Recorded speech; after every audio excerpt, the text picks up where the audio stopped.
खुशामदीद नाजरीन, तब्दीली के बाद प्रोग्राम में आपका मेजबान नजीम भट्ट एक दफा दोबारा हाजिर खिदमत है। नाजरीन, आज की समाअत हुई है सुप्रीम कोर्ट के अंदर सानिया APS, जिसके बारे में हमने कल भी आपको बताया था कि एक बहुत ही जो है वो जबरदस्त किस्म का कह सकते हैं या एक बहुत बड़ी अचीवमेंट कह सकते हैं, या आप उसको किसी भी तनाजुर में देख सकते हैं कि तहरीक तालिबान पाकिस्तान के साथ हुकूमत पाकिस्तान और रियासत पाकिस्तान का मुआहदा जो है वो तय पाया है और 1 महीने के लिए जो सीज फायर हो गया, इसके बाद मुज़ाकराती कमेटियां, और उसके ऊपर हमने मुकम्मल तफसील आपको पिछली वीडियो में बताई थी। लेकिन उसी हवाले से आप देखिए कि टाइमिंग कितनी इम्पोर्टेंट और आप कह सकते हैं कि एक किस्मत भी कह सकते हैं आपके सुप्रीम कोर्ट ऑफ पाकिस्तान के अंदर आज जो APS 2014 का वाकया हुआ था आर्मी पब्लिक स्कूल का, जिसके अंदर तकरीबन 147 के करीब जो है वो अफराद शहीद हो गए थे, जिसके अंदर जो है वो तकरीबन 125 से जायद जो है वो बच्चे शामिल थे जिनको ज़िबा किया गया था, आप ये कह सकते हैं, और बहुत दर्दनाक तरीके से उनको शहीद किया गया था और उसकी जिम्मेदारी तहरीक तालिबान पाकिस्तान ने कबूल की थी। उनके वालिदैन की जानिब से ये केस फाइल किया गया हुआ है और 7 साल हो गए इस वाकये को, और सुप्रीम कोर्ट के अंदर आज ही उसके केस की जो है वो समाअत थी, जिसके अंदर chief justice of Pakistan justice Gulzar साहब ने जो है वो 3 रुकनी बेंच ने जो है वो इस केस की समाअत की, जिसमें जस्टिस एजाजुल एहसन साहब जो है वो शामिल थे और उसके अलावा जो है वो जस्टिस काजी अमीन साहब जो है वो इस बेंच के अंदर शामिल थे। अटॉर्नी जनरल ऑफ पाकिस्तान जो है जब वो आए और उनसे चूंकि सुप्रीम कोर्ट ने कहा हुआ था कि आपने जो है वो तमाम जो मुतलका लोग हैं, जिसके अंदर चीफ एग्जीक्यूटिव ऑफ पाकिस्तान वजीर आजम साहब भी शामिल होंगे और अस्करी और दीगर क़यादत भी शामिल होंगे, उसका मौक़िफ़ आपने लेके पेश करना है कि आया अब तक आपने कोई कार्रवाई की है या नहीं की है, और कार्रवाई जो कि कमीशन इससे पहले एक दफा बन चुका है और उसकी रिपोर्ट भी आ चुकी है, तो उन्होंने कहा कि जी आपने इसके ऊपर क्या कार्रवाई की है, किसके खिलाफ FIRs की हैं।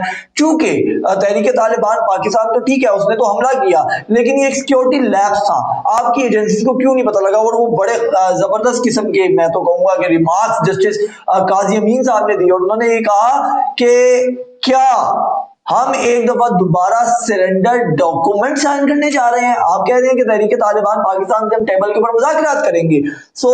मैं वो हिट नहीं करना चाहता हूँ कि ये हिट बात कहाँ होती है, जो तारीख को जानते हैं वो बड़ी अच्छी तरह जानते हैं कि जस्टिस काजी अमीन साहब ने क्या चीज को हिट करके ये कहा है कि हम एक दफा फिर सरेंडर डॉक्यूमेंट साइन करने जा रहे हैं। एक दफा पहले सरेंडर डॉक्यूमेंट कब साइन हुआ था मैं उसकी तारीख में नहीं जाऊंगा, लेकिन तमाम लोगों को वो मालूम है जो हिस्ट्री या दिलचस्पी रखते हैं इस मामला में। तो बहरहाल ये बात उन्होंने कहा जी हमारी जो हम कोई छोटा मुल्क नहीं है, हमारी आर्मी दुनिया की 6वीं बड़ी आर्मी है, उसके बावजूद आप ये कह रहे हैं कि हमने उनको मुज़ाकरात के टेबल पे बुला लिया है। तो इस बारे में भी बताया जाए, क्योंकि ये मामला बेसिकली जो शहीद बच्चे हैं उनके वालिदैन ने ही उठाया कि जनाब हमें ये सुनने में आ रहा है कि उनको जो है वो माफी और मुआहदा और दीगर चीजों का जो है वो ऐलान किया जा रहा है, जबकि हमारे बच्चों का तो हमें अभी तक जो है वो कसास या दीगर मामला नहीं मिले हैं। इस हवाले से जब केस चली तो अटॉर्नी जनरल ने कहा जी मुझे आप कुछ जो है वो वक्त मजीद दीजिए, मैं चाहूंगा कि मैं जाके जो है वज़ीर आज़म साहब और दीगर अस्करियां जो सिविल क़यादत है उससे बैठ के इस बारे में मौक़िफ़ तैयार करके फिर आपको दूंगा। तो चीफ जस्टिस साहब ने फरमाया कि ऐसा नहीं होगा। अभी इसी वक्त वज़ीर आज़म पाकिस्तान जो है वो कोर्ट में पेश होंगे, और ये बड़ी हैरानगी की बात थी, ब्रेकिंग न्यूज थी, और सबसे अच्छी बात ये थी कि वज़ीर आज़म ने कोई एक्सक्यूज नहीं किया। मैं इसका क्रेडिट देता हूँ वज़ीर आज़म इमरान खान साहब को कि उन्होंने फौरन जो है वो सुप्रीम कोर्ट का रुख किया और बकौल फवाद चौधरी साहब की, कि उन्होंने तो हमें नहीं कहा लेकिन हम उनके साथ रास्ते में मिल गए। शेख रशीद साहब भी शामिल थे बतौर वज़ीर दाखिला, और वज़ीर इत्तलात फवाद चौधरी साहब जो है वो भी वज़ीर आज़म के साथ अदालत में जो है वो फिर आए। अच्छा, मामला क्या हुआ, मैं कुछ चाहूंगा कि मैं आपको वर्ड टू वर्ड भी बताऊं, चूंकि अदालती कार्रवाई के अंदर मैं अपना कोई बात नहीं कर सकता हूं, अदालत के अंदर जो रिमार्क्स हुए हैं और जो कार्रवाई हुई है वो वर्ड टू वर्ड होनी चाहिए। तो फिलहाल मैं आपको कंक्लूजन भी बता देता हूं कि 4 हफ्तों के अंदर जो है वो वज़ीर आज़म को ये कहा गया है अदालत की जानिब से कि आप जो है वो तहकीकाती या अपने जो मौक़िफ़ के ऊपर जो होगी रिपोर्ट जो है वो अपने सिग्नेचर के साथ जो है वो अदालत में जमा करवाएंगे। इसके अलावा वज़ीर आज़म साहब के बारे में ये भी मैं बता दूं कि वज़ीर आज़म साहब जब दाखिल हुए तो एक तो नीले रंग का उन्होंने सूट पहना हुआ था, हाथ में उनकी तस्बीह थी यूजुअल जो उनके पास हाथ में तस्बीह होती है। तो जब वो एंटर हुए खाते अदालत के अंदर तो सहाफियों ने सवाल किया, कोर्ट रिपोर्टर्स वहां पे मौजूद थे, उन्होंने कहा जी आप क्या जवाब देंगी। तो इमरान खान साहब ने कहा कि अभी तो मैं जाऊंगा अंदर, तो जो मेरे से सवाल पूछेंगे मैं उसका जवाब दे दूंगा।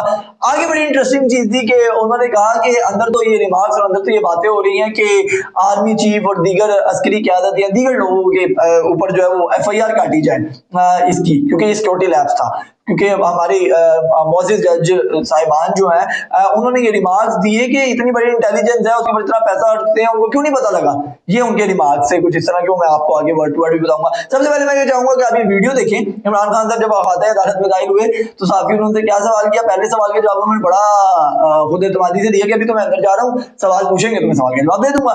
जब उन्होंने कहा कि फला फला शख्स के ऊपर जो FIR काटने की बात हो रही है, आप FIR काटेंगे, तो आपने उनके चेहरे का जो जोग्राफिया था, और एक मैं लफ्ज नहीं बोलना चाहता हूँ, लेकिन बहरहाल वो एक स्माइल थी, वो देखिए, वो तस्वीर घुमाते हुए बगैर जवाब दिए अंदर चले गए। आप ये वीडियो देखिए, फिर उसके बाद बात करते हैं। खान साहब, साबिक आर्मी चीफ DGI के खिलाफ मुकदमा दर्ज करने के लिए इक़दाम उठाएंगे आप? नवाज शरीफ को बुलाना, नवाज शरीफ को, वज़ीर दाखिला चौधरी निसार अली खान के खिलाफ मुकदमा दर्ज कराएंगे खान साहब? परवेज खटक को भी कहा कि मुकदमा दर्ज किया जाए परवेज खटक के खिलाफ। सर, परवेज खटक के खिलाफ मुकदमा दर्ज कराएंगे?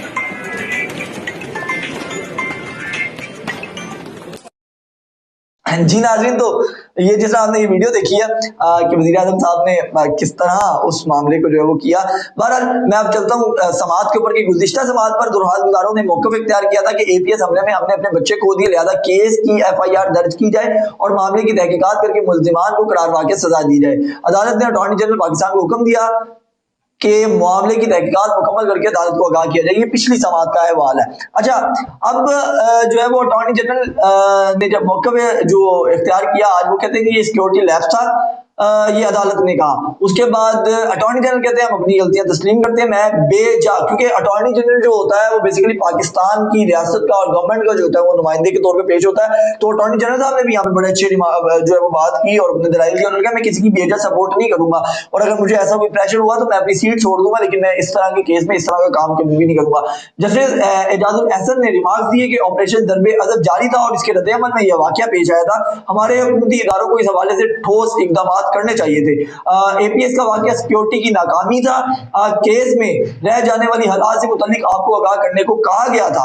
अटॉर्नी जनरल खालिद जावेद खान का कहना था कि अपनी गलतियां तस्लीम करते हैं, अपना दफ्तर छोड़ दूंगा लेकिन किसी गलती का दिफा नहीं करूंगा। अगर अदालत थोड़ा वक्त दे तो वज़ीर आज़म और दीगर हुक्काम से हिदायत लेकर अदालत को मामले से आगाह करूंगा, लेकिन चीफ जस्टिस ने कहा कि ये एक संगीन नौयत का मामला है, इस पर वज़ीर आज़म ही जवाब देंगे और उनको तलब किया जाए। तो फिर वज़ीर आज़म जो है बेसिकली अदालत में आए, जो कि मैंने आपको शुरू में बताया। इसी तरह दुराने समात अदालत में कलअदम TTP से मुज़ाकरात का भी जो है वो तज़किरा किया गया। जस्टिस काजी अमीन ने कहा कि इत्तलात है कि रियासत किसी गिरोह से मुज़ाकरात कर रही है, कि असल मुल्ज़िमान तक पहुंचना और पकड़ना रियासत का काम नहीं है। चीफ जस्टिस ने कहा कि बच्चों को स्कूल में मरने के लिए नहीं छोड़ सकते। चौकीदारों और सिपाहियों के खिलाफ कार्रवाई कर दी गई। असल में तो कार्रवाई ऊपर से शुरू होनी चाहिए थी, लेकिन ऊपर वाले तन्हाई और मराद लेकर चलते बने। मैं इसकी डिटेल में तो नहीं जाऊंगा, लेकिन ये बातें जो है ये बड़ी सख्त हैं और मुल्क के चीफ जस्टिस ऑफ पाकिस्तान की जानिब से अगर ये रिमार्क्स आ रहे हैं कि आपने सिपाहियों के खिलाफ कार्रवाई कर दी, लेकिन ऊपर वाले, अब ऊपर वाले कौन थे? लाजमी बात है कि वो उस इदारे के जो चीफ रहे हैं और दीगर मामला रहे हैं, वो मैं आगे आपका बताऊंगा कि वज़ीर आज़म साहब ने भी जनरल मुशर्रफ साहब को जो है वो बड़ा रगड़ा लगाया आज के अपने बयान में। तो उन्होंने कहा जी वो तो तन्हाई और मराद लेके चलते बने हैं। तो अभी हम आगे चलते हैं कि जस्टिस एजाजुल एहसन ने रिमार्क्स दिए कि ये मुमकिन नहीं कि दहशतगर्दों को अंदर से सपोर्ट ना मिली हो। ये आप बात जो है ये गौर कीजिए, क्योंकि मैं नहीं चाहता हूं कि मैं किसी जज की जो रिमार्क्स हैं उसको खुद से इंटरप्रेट जो है वो करूं, लेकिन आवाम को समझना चाहिए कि ये रिमार्क्स कहाँ और किधर हिट हो रहे हैं। जैसे एजाजुल हसन ने रिमार्क्स दिए कि ये मुमकिन नहीं कि दहशत गर्दों को अंदर से सपोर्ट न मिली हो। सुप्रीम कोर्ट ने वज़ीर आज़म इमरान खान को तलब करते हुए केस की समाअत 11:30 बजे तक मुलतवी की थी। तब वज़ीर आज़म जो है फिर वो अदालत पहुंच गए। इसके बाद वज़ीर आज़म जब अदालत में पेश हुए तो केस की दोबारा जो है वो समाअत का आगाज हुआ। वज़ीर आज़म की अदालत में पेश होने पर चीफ जस्टिस ने कहा कि वज़ीर आज़म साहब आप आए, जबकि जस्टिस एजाजुल एहसन का कहना था कि वालिदैन को मुतमईन करना जरूरी है। वालिदैन चाहते हैं कि इस वक्त के हुक्काम के खिलाफ कार्रवाई। उस वक्त के हुक्काम कौन है? गूगल से आप सर्च कर लीजिएगा, वरना आगे नाम हम आपको बता देंगे। वज़ीर आज़म इमरान खान का अदालत में कहना था कि मुल्क में कोई मुकद्दस गाय नहीं है। ये बड़ा अच्छा रिमार्क थे। मैं समझता हूँ कि जो जहां पर वज़ीर आज़म की तारीफ बनती है वो है, मैं कानून की हुक्मरानी पर यकीन रखता हूँ, आप हुक्म करें हम कार्रवाई करेंगे। इमरान खान का कहना था कि जब सानिया हुआ तो सूबे में हमारी हुकूमत थी, वाक़े के दिन ही पेशावर गया, अस्पताल जाकर जख्मियों से मिला भी था, वाक़े के वक्त माँ बाप सकते में थे, सूबाई हुकूमत जो भी इमदाद कर सकती थी वो हमने की। चीफ जस्टिस का कहना था कि हमारा वादे हुक्म के बावजूद कुछ नहीं हुआ। वजीर आजम कह रहे हैं कि मेरी वहां पर हुकूमत थी तो हमने तो जो इमदाद कर सकते थे की, जबकि चीफ जस्टिस साहब कहते हैं कि हमारे वादे हुक्म के बावजूद कोई खास कार्रवाई नहीं हुई। चीफ जस्टिस ने कहा कि वालिदैन कहते हैं कि हमें हुकूमत से इमदाद नहीं चाहिए, वालिदैन कहते हैं पूरा सिक्योरिटी सिस्टम कहाँ था, हमारे वादे हुक्म के बावजूद कुछ नहीं हुआ। वज़ीर आज़म ने कहा कि सानिया के बाद नेशनल एक्शन प्लान बनाया गया, दहशतगर्दी के खिलाफ जंग जीती, हर रोज खुदकुश हमले हो रहे थे। सुप्रीम कोर्ट का कहना था कि हुकूमत सानिया आर्मी पब्लिक स्कूल में मुलविस अफराद के खिलाफ इकदाम करे, जबकि वज़ीर आज़म ने सुप्रीम कोर्ट को इंसाफ के तकाजे पूरे करने की यकीन दहानी करवाई। चीफ जस्टिस और वज़ीर आज़म के दरमियान जो मुकालमा हुआ वो बड़ा दिलचस्प था, हम वो आपको बता देते हैं। चीफ जस्टिस पाकिस्तान ने वज़ीर आज़म से मुकालमा करते हुए कहा कि आप वज़ीर आज़म हैं, जवाब आपके पास होना चाहिए। एक मिनट जज साहब, आप मुझे सुन तो लें, मुझे बात करने का मौका दिया जाए, ये इमरान खान साहब ने कहा। इमरान खान ने अदालत को बताया कि बच्चों के वालिदैन को अल्लाह सब्र देगा, हम मुआवजा देने के अलावा और क्या कर सकते हैं। ये बड़ा एक मैं समझता हूँ कि बड़ा जो है वो गैर संजीदगी वाला बयान था वज़ीर आज़म का। मैंने ये जब पढ़ा भी और मैं इसके ऊपर रिसर्च कर रहा था तो मुझे बड़ा अफसोस हुआ। बहरहाल हम आगे चलते हैं। मैं पहले भी इनसे मिला था, अब भी इनसे मिलूंगा। ये पता लगाएंगे कि 80,000 अफराद किस वजह से मारे गए, ये भी पता लगाएंगे कि 480 ड्रोन हमलों का जिम्मेदार कौन है। चीफ जस्टिस ने कहा कि ये सब पता लगाना आपका काम है, आप वजीर आजम हैं, बतौर वजीर आजम इन सारे सवालों का जवाब आपके पास होना चाहिए। इमरान खान का कहना था कि APS लवाहिकीन का दुख है तो 80,000 लोगों का भी हमें दुख है। अब 80,000 के अंदर तकरीबन 70,000 के करीब जो है वो हमारे मतलब आम लोग भी हैं, फिर इसके अंदर हमारी जो अस्करी क़यादत है, हमारे फौजी जो जवान हैं, उनकी भी शहादत जो है वो शामिल है। अच्छा, अब ये आगे जो मैं आपको स्टार्टिंग में बताया कि क्या हम एक बार फिर सरेंडर डॉक्यूमेंट पर साइन करने जा रहे हैं, जस्टिस काजी अमीन ने ये पूछा था। जस्टिस काजी अमीन का कहना था कि हम कोई छोटा मुल्क नहीं, दुनिया की 6ठी बड़ी आर्मी हमारी है, आप मुजरिमान को टेबल पर मुज़ाकरात के लिए ले आए हैं, क्या हम एक बार फिर सरेंडर डॉक्यूमेंट साइन करने जा रहे हैं। तालिबान हुकूमत के बाद दाइश, TTP और बलोच लहदगी पसंद पाकिस्तान आ गए, ये इमरान खान ने वहां पर बताया। वज़ीर आज़म इमरान खान का कहना था कि नेशनल एक्शन प्लान को बेहतर करके नेशनल कोऑर्डिनेशन प्लान बनाया। अफगानिस्तान में तालिबान हुकूमत के बाद दाइश, TTP और बलोच लहदगी पसंद पाकिस्तान आ गए। तालिबान हुकूमत के बाद 2.5 लाख लोग पाकिस्तान के रास्ते बाहर गए, दहशत गर्दों के 2.5 लाख लोगों की आड़ में रूपोश हो गए। हमारी सारी सिक्योरिटी एजेंसीज मुमकिन खतरात से निपटने के लिए इकदाम कर रही हैं। चीफ जस्टिस ने रिमार्क दिया कि अभी तक ये समझ आया कि जो होने वाला है इसके लिए इकदाम कर रहे हैं, जो हो रहा है इसके लिए इकदाम नहीं किए जा रहे।